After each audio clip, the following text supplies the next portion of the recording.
Hello, welcome to Sideways. This week, Martin came round to watch the Champions League final, which was nice because neither of us much cared who won. He told me when he was round that he was planning an episode on the topic of questions you shouldn't ask someone in recovery. I had a guess at a few, but I found it much harder to think of any than I imagined I would. So I was as interested in hearing what they were as I hope you are. We also hear about a buffalo spared due to his resemblance to a US president. And what would you do if you were concerned that your electric wheelchair was making a noise that you didn't recognise? I doubt that you'd have guessed what would happen next. Anyway, in other news, we've had some welcome rain this week in the south of the UK, but less welcome are the slugs who are delightedly eating my lettuces. Greedy little buggers.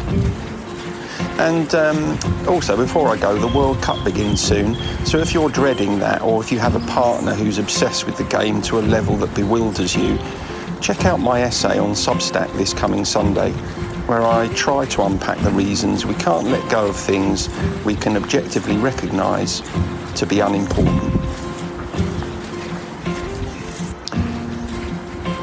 10 questions you shouldn't ask someone in recovery.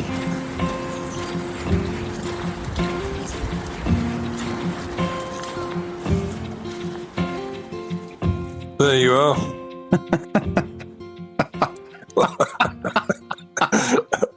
What are you laughing at? Well, there's so much to choose from. Is it the tiny little microphone then that's stuck up there? Does that? Can you hear me okay though? Is it? Yeah, I can. I can hear you perfectly well. Yeah, that's fair. Good. It's like it's Lilliputian, isn't it? It's like you're in Lilliput. I like that analogy. Yeah. Yeah, and of course, especially with the background that you've got there, which looks as if it might be Broadstairs. That's exactly where it is. Okay, and presumably that's in honour of the fine weather we've been having, is it? It is very much, yeah. There's a reflection of that. Which is thankfully coming to an end. I think we'll all agree. No, we don't all agree. We want to just carry on ad infinitum right up to Christmas. It'd be lovely. Really? What, no autumn? You'd be all right with no autumn, would you? Yeah, I would, yeah. It's summer all year round as far as I'm concerned. I think that says a lot about you, actually. It does say a lot about. I'm not quite sure what it says, but it says a lot. Anyway. Yeah, anyway. Anyway, are you good?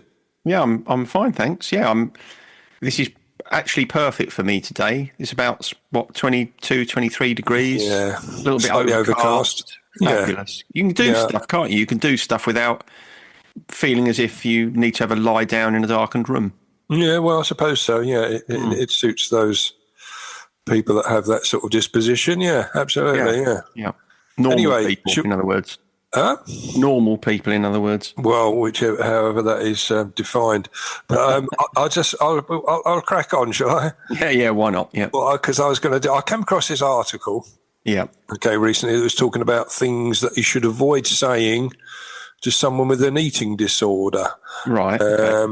Which was quite interesting. But I thought I'd use this as inspiration to have a look at my experience of what people have said to me over the years when I've let them know that I was in recovery and just how badly some of them landed with me. So I've sort of put a sort of top 10 together of what you should avoid saying to someone who's just given up the booze, okay? Yeah, I'm looking forward to this because when we were together yesterday, I was having a guess at some of these and I don't know if I got any of them right, I probably didn't, but whether I did or not, I found it very difficult to think of what they might be. So I'm intrigued. Oh, okay.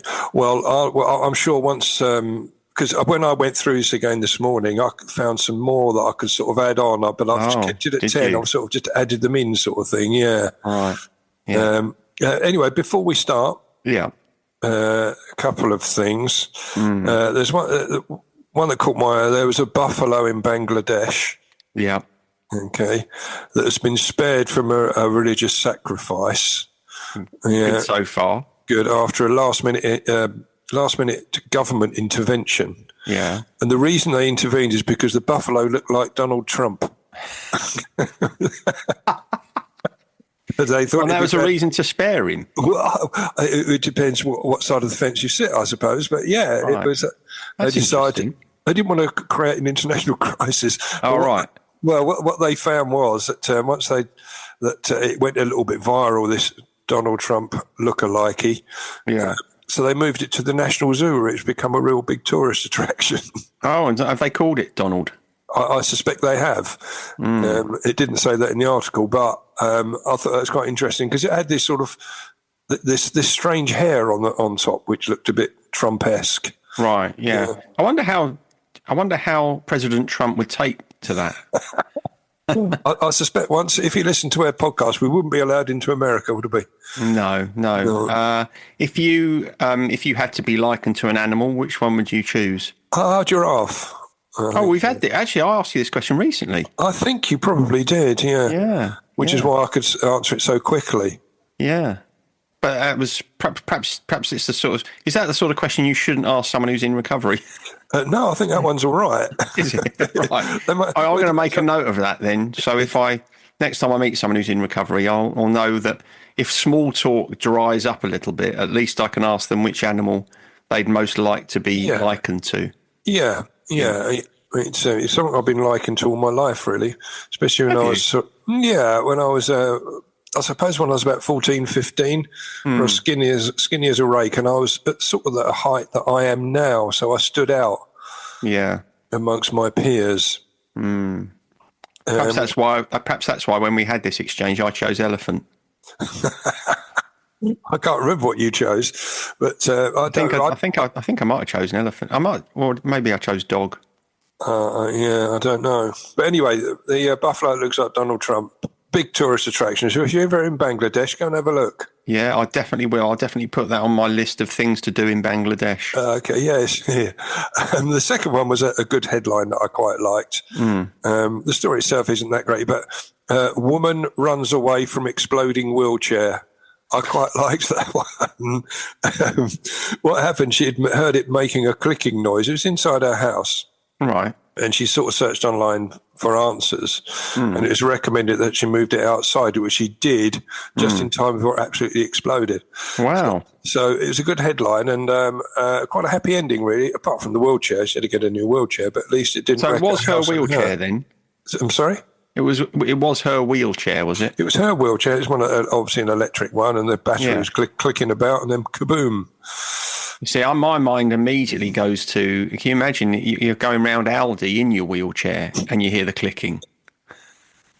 I mean, that is an incident, isn't it? It is an incident. That is a trick. That would be a good conundrum for us. Yeah. What would you do with it? What would you do? Because presumably if you're going around Aldi in your electric wheelchair, presumably you're not mobile enough to be able to leave the wheelchair in the aisle and get the hell out. Yeah. So I wonder what you do. I don't know. I suppose you drive it out quickly. Yeah, I suppose. Yeah. And then just tumble to the ground if you couldn't walk very well and scrabble about. Like you're in a 70s detective series. Do they have bomb squad on alert in Aldi, do you think? I haven't seen them down there. The security themselves don't look particularly efficient, so I doubt if they've stretched to someone that's bomb trained. No, especially the bloke down there looks like Jimmy Edwards. Jimmy Edwards, you're right. Those of us of a certain vintage will know what Jimmy Edwards looked like. Yeah, in Wacko. Anyway, I'm going to go on to the 10 things you should avoid. Yeah, good. I'm looking forward to it. Should avoid saying. Uh-huh. Now, the first one that I remember was it's not in any particular order of severity or which ones landed worse. So I'll just go through them in the order that I jotted them down. The first one you shouldn't say that was said to me was, "Are you sure you had a problem?"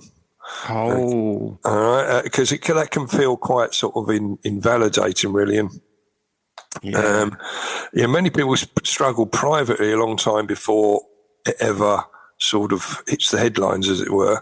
So people have spent months or years sort of struggling about it and thinking about quitting. So it can make people feel a little bit misunderstood, I reckon, or embarrassed, but potentially, or ashamed about the condition. So so as you say, it's invalidating, isn't it? It's kind of dismissive of something that is a very, very significant experience in your life. Yeah. It is. So just to give you a tip as a sort of an alternative, you should perhaps say at that time, excellent, well done, good for you. How are you feeling about the change? So you sort of engage on that level, which I can't remember how I responded at that time. I expect I imagine your response probably has changed over time. I think it's probably hardened a little bit. Yeah. Well, and quite rightly so, because as you say, I think if someone says that to you early in recovery, it probably puts you on the back foot. But as you become more self-aware, and you realise, the place that you've managed to get yourself away from, I should think you'd probably treat comments like that with a greater level of disdain. I do. Or the opposite, and I'll just make a joke of it. But the second one, which was a two-party one really, and this one I used to come across quite regularly. Well, surely one drink won't hurt now, will it? You must be cured. No, you've been in recovery for a while now. You should be all right, surely. I think that was one that I guessed. I think you got quite close to that one, didn't you? Yeah, I did. Yeah. That always seems to be. I don't know how you feel about it, but it kind of feels as if it betrays a complete misunderstanding of what. It is a misunderstanding. Dependence is of the condition, but I think if you pop off to rehab, that's it. You come out, you can go back to how you were before, sort of thing. Yeah. Like if you've had a broken leg. That's right. Now your leg's fixed, you can run about again, can't you? You can get back on the ski slopes again now, surely. Yeah, it's not quite the same, but it can. I remember that thing because it sort of. I remember when that was said to me, it almost triggered leaving. Really, you think, well, and it does put it in. Oh, yeah, perhaps they're right. Or perhaps one drink. Perhaps I'll try. See how we'll get on. Which, as we know, I've never known anyone be able to make that transition back from having to go to rehab or whatever back to a position where they can actually socially drink. So it is a... Yeah, I suppose one of the reasons why that's so dangerous is because, as you say, that is... You'd want that, wouldn't you? You want it to be true. Yeah, absolutely you would. There can't be many people go into recovery thinking, no, I wouldn't want that to be true. No. I definitely would want to need to give up forever. And I think that the starting point in recovery, often you're still in the sort of a denial stage, but you go into recovery and you think, I just want to learn how to drink socially again. So, I go to these meetings, they teach me just how I can drink socially. I can get a handle on it. Yeah, and if that gets mentioned, people say, well, okay, good luck with that then, mate. Yeah. Oh, so people actually, I suppose people probably do say that early on in recovery, do they? They do, yeah. Yeah. They get put straight. They get put straight pretty quickly, I imagine. They do. But I'm just trying to look at alternative ways to approach a similar thing. You should say if they say one drink won't hurt, obviously you say it will do. You can go through the whole spiel, but rather than that question being posed to you, someone should say, okay, you're not having alcohol. Is there anything else you'd like instead? Can I? I'll get you a soft drink or whatever. That's right. Would you like some heroin? Would you like some heroin? Do you want to cross addict and get into something just as bad or worse? Yeah. Yeah, no, that's right. It's both of those, aren't they? Both of those responses are fully accepting of what someone's told you. Yeah. Which is what you want, isn't it? If someone said, this is where I am at, you don't want to be challenging it. You want to be saying, oh, okay, right. So now I divert my course according to the new information I've been given. Yeah. Well, quite, yes. You can't expect people to know from the offset or from the outset, but I think people should respond accordingly. But there's one I came across once, and I think it was someone that was drunk again, but they said, I liked you better when you drank. Oh, it wasn't me, was it? It wasn't you, no.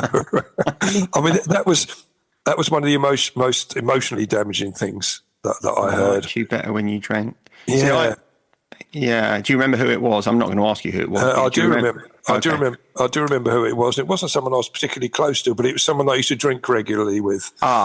Okay, so that kind of answers the question I was going to pose, because I mean, it's a very ham-fisted way of saying it, but I imagine one could also perceive that as an expression of, there's a kind of aspect to our social lives or my social connection with you that is now closed off.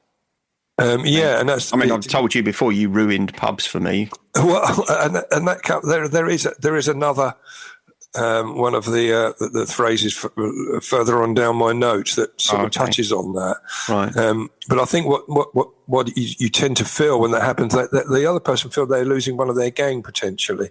And if they got a problem themselves, it sort of highlights it a little bit. So they prefer you to be back drinking alongside them rather than showing that you're changing. They don't like that. But when people say that, especially in early sobriety, when you're feeling vulnerable and sort of socially unaware and potentially guilty about past behaviour, it doesn't land very well, as you can probably imagine. And that can perhaps again puts that question mark in your own head. Perhaps I was better. Perhaps I should go back to the drink. All these things go on in early recovery. You're still very much drawn to your old lifestyle. It's a pretty unkind thing to say to anybody in any condition, isn't it? If you say, whatever change someone's undergone, it's pretty unkind to say to them, I like you better before you changed. But on analysis and reflection, it says more about them than it does. It's exactly that, isn't it? It's very much a reflection of someone's self-interest. Rather than their regard for you, quite, because what they should have said, when you tell them you've gone into recovery, they should say, "I'm proud of you. I'm here for you." Not, I wish you were. I like you better when you were all pissed up. You know what I mean? Yeah. Another one that came across. This happened fairly recently, actually. When I was talking to someone about my recovery, and they said, "So, what happened? Did you hit this rock bottom that everyone talks about?" And it's sort of, I felt I didn't know them very well, and I felt like they were pushing for potentially personal information that I didn't really want to go into at that time. Do you know what I mean? It's not. It's you shouldn't really be asking those sort of things, and unless you're good friends or whatever, then perhaps you want to know a little bit of the background. But I don't know, sometimes sharing your story can feel a little bit intrusive. It absolutely does, doesn't it? Because even if you know someone very well, that is a question that's a real disrespecting of emotional boundary. Yeah. Even if it's a friend, if you want to tell someone where you got to and what caused you to make that decision, you will volunteer that information, won't you? But it's not really the time thing to ask someone. It's not really. Unless you're a therapist, I suppose. Well, that would be an environment in which that would be perfectly plausible. But I think it is. It can be a bit tricky. It can be a bit tricky. Yeah, that's a terrible question, dear. But it is, and a more gentle way of doing that would be to say, if you ever want to talk about what made you decide, I'm here. We can have the conversation. Yeah.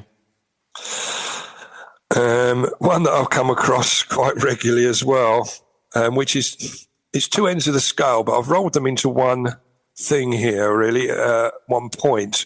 One, people would say, "Cool, I could never stop drinking," or the other end of the scale, they say, "I can give up whenever I like. I can control it." And that used to hurt me. I used to think, "Well, fucking good for you, you twat." Yeah.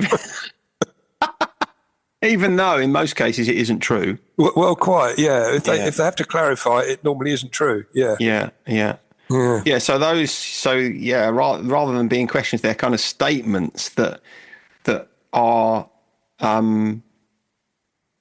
provocative, aren't they?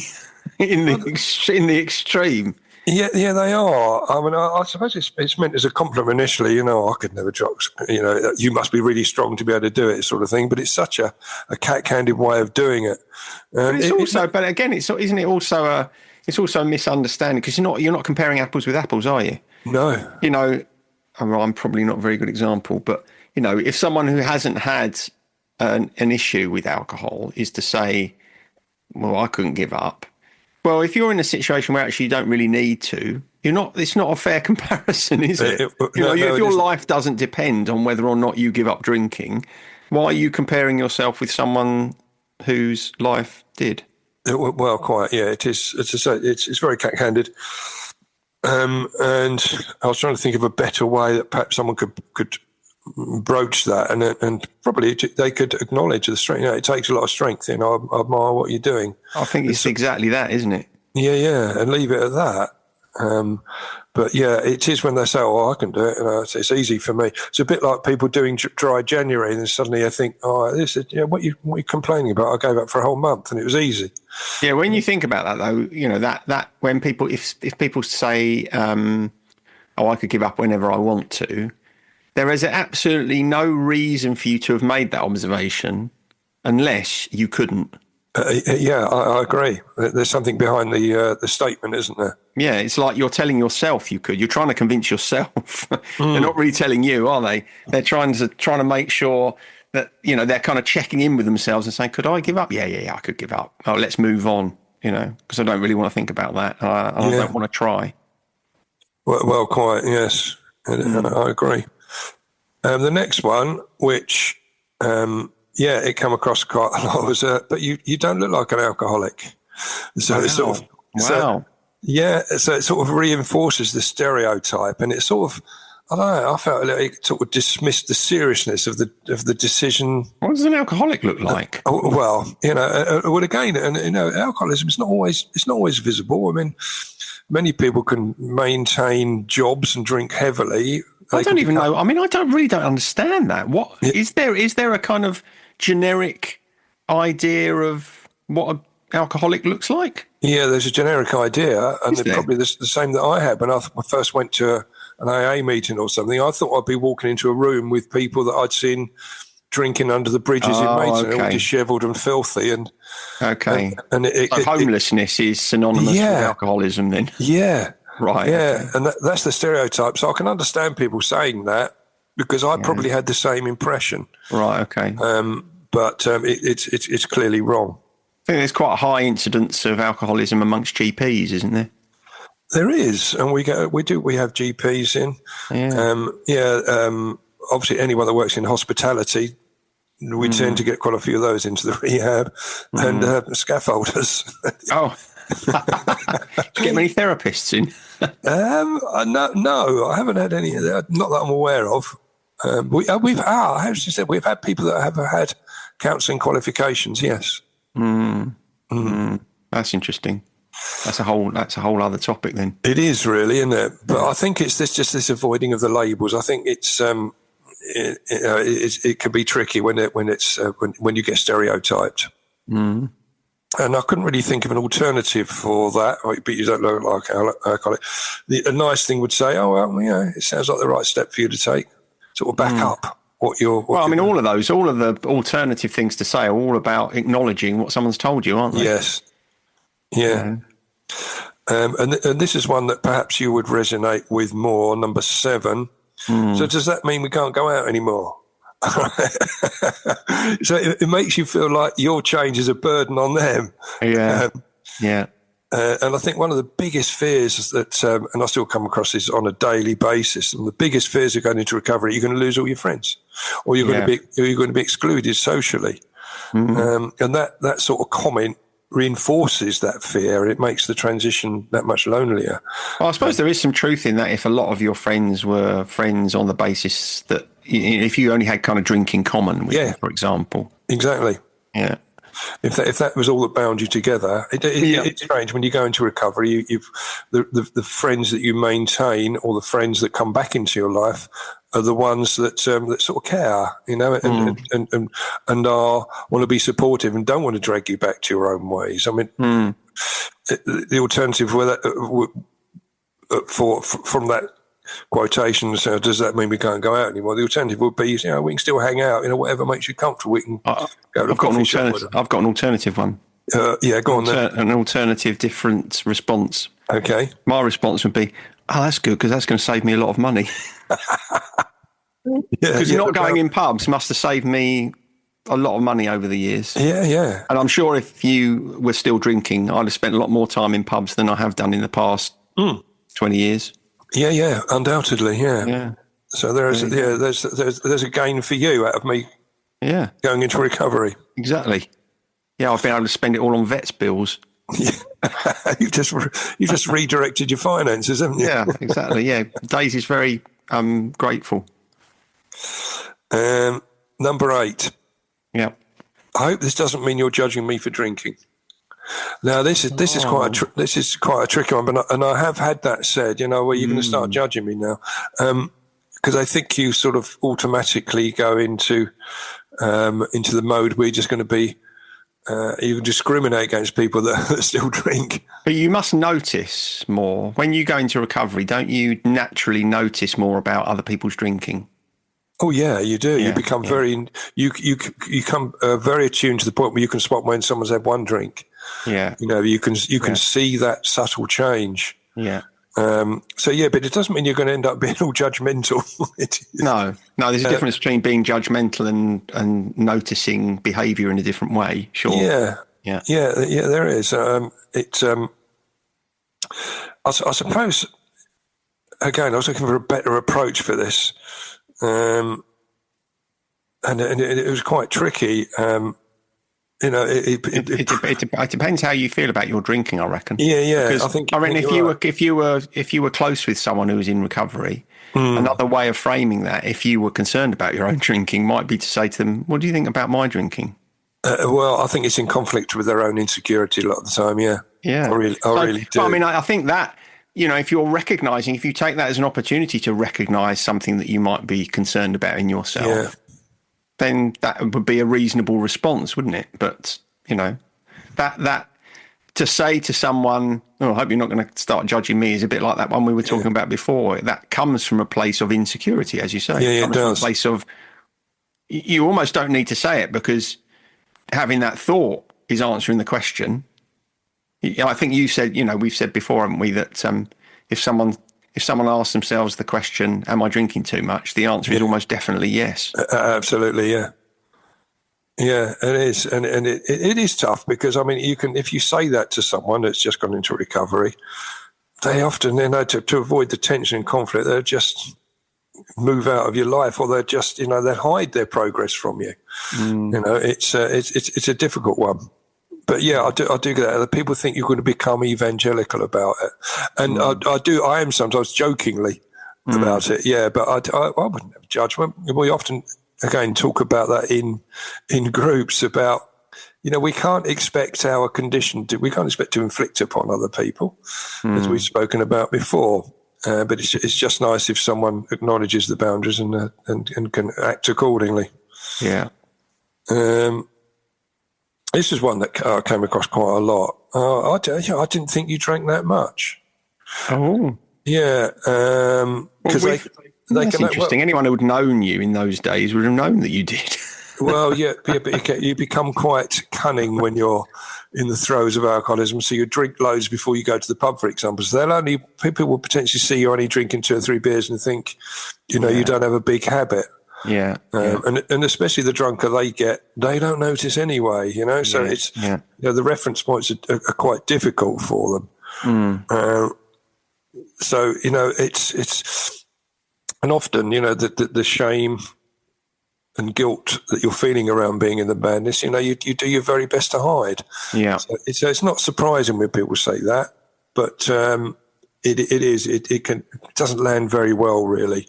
Sorry, you were going to go on and answer. Yeah, no, you just feel judged rather than validated. It's yeah. People should say, well, that's only what feels right for you. So when you say, going back to what you were just saying, talking about because if someone were to say that to you, you are recognising probably that scenario whereby you have got to the point where you're hiding a lot of your drinking, right? Yeah. So you would know then, wouldn't you, that person wouldn't be aware of a lot of your drinking. Yeah.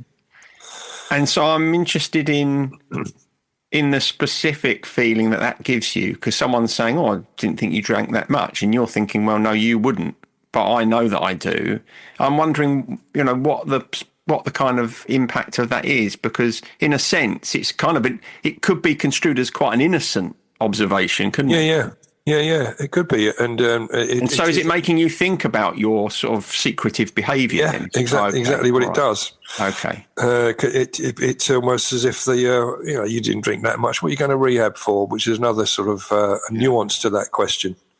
But in a way, what you're saying is someone asking you that is almost confirming the severity of the problem that you had, because you got to the point where you were hiding it all the time.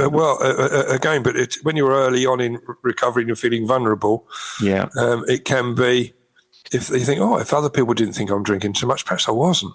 Yeah. So you can start to question stuff again. Yeah. And the last one, number 10, which comes up, it's come up quite a lot in the past. How long do you think you're going to be off the drink for then? How long is it going to last? Instead of expressing some sort of support for you, they're trying to coax you back into it, or sort of, you must be all right, mustn't you, after a certain time?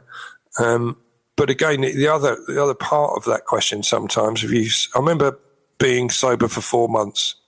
I just got my 4-month chip from AA, which is when I stopped going to AA quite incidentally. But I got my 4-month chip, and I remember showing this to someone. They said, 4 months, is that all? Crikey, that's not long. And I remember thinking at the time, you really don't know how big one day is in recovery. Yeah, 4 months, I felt like a real success getting that far. Yeah. And it was being really undermined. But also it puts in your own mind, and they say, well, how long is this going to last? They're almost saying you're going to lapse at some point. It puts that into the equation as well. Do you think people can ever say that to you? How long will you have to be off the drink? Because it's the same question, isn't it? Do you think can people sometimes say that just because they are ignorant of the reality of addiction and recovery? Totally. I suppose you can tell the difference as well, probably, in most cases. You can. You know whether it comes from a good place or a bad place, really. But they say it's only been 4 months. It undermines the effort that you've gone through on that basis. So again, people should say, if instead of saying, how long will it last, people should say, no, well done, that's brilliant. I'm rooting for you. I'll go shoulder to shoulder on this one. We want to get you through. So those are the 10 that sort of sprang to mind. As I say, I could probably have gone further into each of those, because from those questions other things spring, or there's probably other questions that I've forgotten. But those are the ones that when I was jotting them down, they came to mind quite easily. Yeah, I don't think I've ever asked anyone those questions, so I'm feeling quite pleased about that. Good. Yeah, you've framed anything in the right manner then. Well, you're a counsellor. You know how to say these things. Well, one would hope so. Yeah, to present it in a kind manner, one that's going to be supportive rather than destructive. Yeah, I certainly do my best.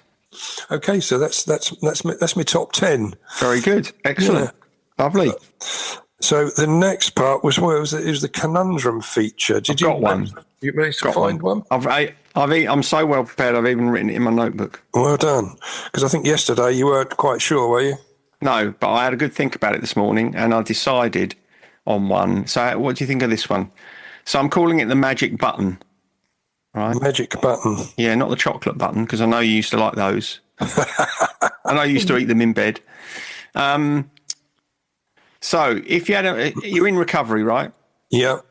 If you had a magic button and you could press that magic button, and everyone who knows you's knowledge of your drinking past would be erased, you'd still be in recovery, but they wouldn't know anything about your previous relationship with drink. Yeah. Would you press it? No. Tell me why. The reason, because I'm really proud of my recovery. Right. And so I've got no qualms with talking about my recovery and where I've been to in the past, the depths I've been to. So no, I don't. It's part of you, isn't it? Part of you, isn't it? Absolutely, it's part of me, and it gives me. I suppose it gives me comfort. When we talk about it a lot at work as well, about dealing with the past guilt and shame, and not allowing that to hijack your future. Yeah. We talk a lot about that. And I think that if no one knew that I had a drink problem, they'd probably think some of the stuff that I did was the real me rather than the pest me. And yeah, I think it doesn't mean I use it as an excuse, but it's a reason why some of the decisions I made and why I went into isolation and why I cut people off all the time. Yeah, was not due to me just being an arse. It was due to that I was ill. Yeah. Very good. No, I wouldn't push that button. Do you think, I mean, obviously you can't answer for other people who are in recovery, but do you think, I mean, not early in recovery, because I expect most people would early in recovery press the button, but do you think as people get more maturely into their recovery, do you think your response would be shared by many? Yeah, I think it would grow. You're right. Early in recovery, you're still very much ashamed. Yeah. It takes a while before it moves from shame to pride. Yeah, I think that's when you get to that point. Yeah, you're quite happy for people to know the journey you've been on. And I think that's quite powerful, isn't it? Because if you think, I know it's difficult when people are considering going into recovery or thinking about giving up and thinking about long-term sobriety. But part of the reason for that is I think it's not necessarily very easy for them to imagine a future without drink that's enjoyable. But if you recognise that even a majority of people who are long-term in recovery wouldn't even choose to erase the knowledge of their past with people that know them, I mean, that really does say something about the power of recovery, doesn't it? I think it does. And I'm a big advocate of people telling people they're in recovery when they're strong enough and proud enough to say it, because I think it gives hope to others. Yeah. And I think that's the message I like to see given, which is why I quite like it when famous people use the platform that's been given to them to talk about their recovery, because I think it's not something that should be, if you hide it, then again it sort of means that you're ashamed of it, and you shouldn't be. You can't be ashamed of being ill and getting better. Not at all. Yeah. But it is still viewed by society as a moral malaise that you've just sort of slapped yourself around the face and got out of, So I think it is all about re-educating or educating those people about what the disease or the condition looks like. Very good. And if you had a button that could erase your historical support of West Ham, would you press that one? Oh, absolutely. I'd start again with a different team completely. Yeah. Actually, be stamping on that button. Yeah, no, I don't. Again, it's part of me and it's part of the process. I wouldn't want to. Don't learn anything, do you, if you support a team that wins all the time? No, you don't. I think it's character building. You can't change your team, can you? It's part of you. It's part of the fibre of you.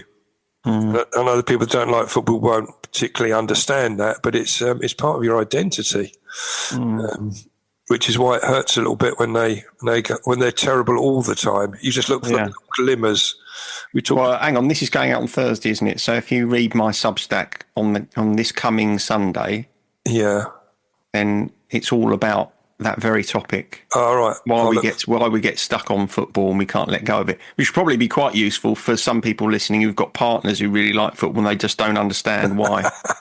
That's a good one too. Yeah. Very good. Yeah, right. That should have wide appeal then, shouldn't it? Well, you never know. Okay, so we move on to our gratitude lists. Yeah. Is it me or you? Mine's pretty straightforward and very, very recent, really, because I was grateful for you inviting me round to watch the Champions League final yesterday. We're back to football. And feed me with some homemade pizza. Yeah, it was nice. Delish. Yeah. I mean, it was a late night, obviously. It was for you, wasn't it? Yeah, I mean, you didn't leave till about 9 o'clock, which is virtually the middle of the night for me. You were kicking us all out the door, weren't you? With that grumpy look on you. You started putting the milk bottles out the front to give us an indication. You can't do that anymore, can you? No. You need some other sign to, tell people that's it, the evening's over. Oh, well, I was pleased it was a 5 o'clock kickoff because, obviously 8 o'clock it was far too late, which is going to be very difficult with the upcoming World Cup.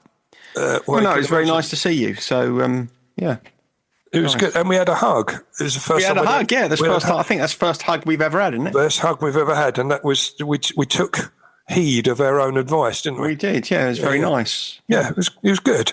You're never too late to start hugging, are you? And that's the moral behind this one, isn't it? This story. It is, yeah. Well, on my gratitude list this week, I've got fans. Fans, and I'm thinking about the electric ones that swirl and push air about. That's exactly the fans I'm talking about. Because otherwise, this week would have been unbearable for me. Okay. I'm not a big fan of the heat, as you know. And I know they do just push the air around, but it still makes it significantly more comfortable than it would otherwise be. So I bought myself a new fan. So I've got a couple of fans now. I'm building up my arsenal of fans, Arsenal fans. And so I feel very grateful for that this week because it's made life a little bit more comfortable. And a very good one too, very relevant in this current climate. Yeah. Okay, good. Some good things to add on to the gratitude list there. And I'm going to go on to the lyric challenge. Here we go. Yeah. Lyric challenge. Yeah. I think I'm going to do very poorly today. Oh, do you? Yeah. Okay. Yeah. Well, the first one is, I know that was then, but it could be again. Yeah. I think my instinct was right. Oh, right. Oh, okay. I'm going to do very poorly. That is not ringing any bell at all. What is it again? I know that was then, but it could be again. I know that was then, but it could be. I mean, I'm getting absolutely nothing. I've got nothing. Would you like where are we? No, I can give you a little bit of a help, bit of a clue. If you wouldn't mind, yeah. Well, this one is, it would be relevant for the upcoming World Cup.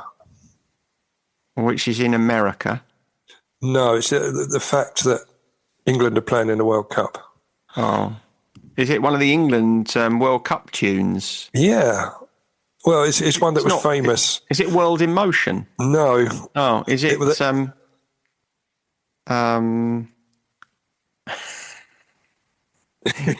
a different one. Is it a different one? Yes. It was Three Lions. Yes, exactly. Yes, Three Lions with who's that by? I can't even remember who it's by now. Is it by? It's on the tip of your tongue. It's no good raising your eyebrows at me. Is it by David Baddiel and Frank Skinner? Baddiel and Skinner. Who was the group with them they were singing it with? Oh, I don't know, Chumbawamba or someone. I don't know. It's the Lightning Seeds. Yes. Oh, it was the Lightning Seeds. Yeah, I remember now. Yeah, I definitely never would have got that from the lyric. Okay, I thought that was a bit of a shoe-in, but no, never would have got it. No. Well, what am I getting for? Will I get a point for that? I'm going to give you a point for that because you got. That's very kind. It's kind of you. You got some of the bits and pieces in there, didn't you? Yeah, yeah. Number two. Yeah. Right about now, the Funk Soul Brother. Oh, this is a song I also associate with football. Okay. Because it used to be the soundtrack to one of the Pez. It was, yes. It was. I'm going to say it was probably about 2014 or something like that. 2012, maybe. It was on. It was when you turn the game on, it used to be on there, didn't it? Yeah, that was one of the. I don't know whether it was one of the early ones or it was one of the best ones, but I remember that fondly. It's Fatboy Slim. It is Fatboy Slim, and I'm not sure I can remember the name of the song. I'm not going to remember the name of the song. I don't remember it. What is it? Oh, I haven't written it down. I don't know what it was called, actually. I know it was by Fatboy Slim and the Rockefeller Skank. Oh, shall I find out what it's called? Yeah, I didn't write it down for some reason. It's Right Here, Right Now. Right Here, Right Now. Yeah. Okay. So you didn't get that anyway, did you? No, but I did get a point. You did get a point. You do get a point. Yeah. Question number 3. I had to crucify some brother today. Oh, I recognise the lyric, but I can't. I'm not hearing it. I had to crucify some brother today.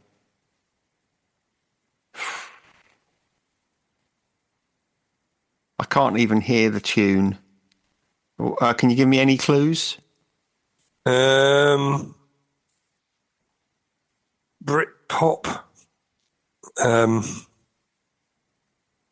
Britpop. Yeah. So that sort of era. Britpop. I had to crucify some brother today. It's not Oasis, is it? No. No, I didn't think it was.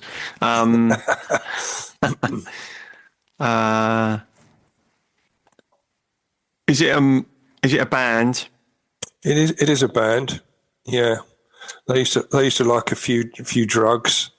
Oh, it's the Happy Mondays. It is the Happy Mondays. Yeah. Yes. And it's not Black Grape, is it? Or whatever it's called. No. Did they have one called Black Grape? I don't even know if they did. It's wasn't Sean Ryder? Didn't he turn into Reverend Black Grape or something? He might have done, yeah. Something like that. Happy Mondays. Oh, what's it called? Is it the really famous one? It is quite a famous one, yeah. Can't remember. Don't know, what is it? Oh, I think I'll just try. It was called Kinky Afro. Yeah. I remember it, but I'm not sure I would have got it. So another 1 point. I'll give you a point for Happy Mondays. Right, the 4-pointer then, to round it all off. Yeah, just like, What? Just like the prodigal son, I've returned. Anyone stepping on me, you'll get burned. Nah, it's not. I'm not getting anywhere with that either. It's a bit tough, this one, for a 4-point. But it is a 4-pointer. It's got to be a little bit tougher than the rest, hasn't it? Yeah, because I've been flying through the others, haven't I? Just like the prodigal son, I've returned. Anyone stepping on me, you get burned. What can you give me any clues? That lyric it's said quite quickly in the song. American group. American. But it can't be American rock because you definitely wouldn't. No, and I think I remember Robin Williams in one of his films. He was up on the table with his with his I think it was his children and they're having a party and they were singing along to this particular song and doing some actions to it. So it's quite old then. Yeah. What are we talking? It's probably early 90s. Oh, 90s. Oh, right. Might be late 80s, early 90s. Is it a band I like? No, I don't think so. Oh. Is it a genre I like? Not particularly. Is it someone I might have heard of? I think so, yeah. I think they're famous particularly for this one song. Oh. No, I don't know. Who is it? It's Jump Around by House of Pain. Not in a million years would I have got that. No, okay. No. I wasn't sure. I was right, wasn't I? I said I think I'm going to do quite poorly this week, and I got 3 points. 3, yeah. That's relegation form, isn't it? Well, you've got a chance to, you've got a chance to redeem yourself next week. Yeah, I look forward to it. Yeah. All right. Good stuff. Okay, well, hopefully this sound will be a bit better, even if visually I look a bit wrong. Well, I'll probably hesitate to tell you if the sound isn't good this time because it's getting embarrassing now. Yeah. If this sound isn't better this week, I'm going to have to make my sound worse. So that so that you don't notice. That wouldn't be good, would it? No. All right. We'll see how it goes. Yeah. Enjoy Broadstairs. Yeah. Well, I think I will. I should be going back there again this summer. Definitely. Go and get an ice cream. Is still there, Morelli's or whatever it's called? Yeah, it was last time I went down. Yeah. Well, and just because the listener will want to know this, what is your favourite ice cream flavour? Oh, I would. Well, it used to be rum and raisin, but I've stopped that since I've been in recovery. Yeah. So I like a pistachio. Nice. Oh, so would rum and raisin, if you could still eat it, would that make your top 3? Yeah, I think it would. I like anything. I'm more of a chocolatey sort of fan. So yeah, anything with chocolate flavour in it would be lovely. So chocolate, pistachio, and rum and raisin then. Yeah. What about mint choc chip? Where'd you stand on that? Yeah, mint choc chip. Oh yeah, right up there. Yeah. I like them all. Sounds like we might have quite similar tastes for ice cream then. Ice cream, yeah. I mean, rum and raisin definitely would always be my number one. Yeah. I definitely have mint choc chip in my top three. And then I might, do you know, this never would have been true of me, so maybe this is age, but I think I'd probably choose vanilla now.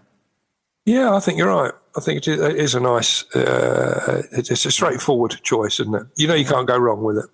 No, you know what you're getting, don't you? You do, and it's reminiscent of childhood when that's pretty much all you could get anyway.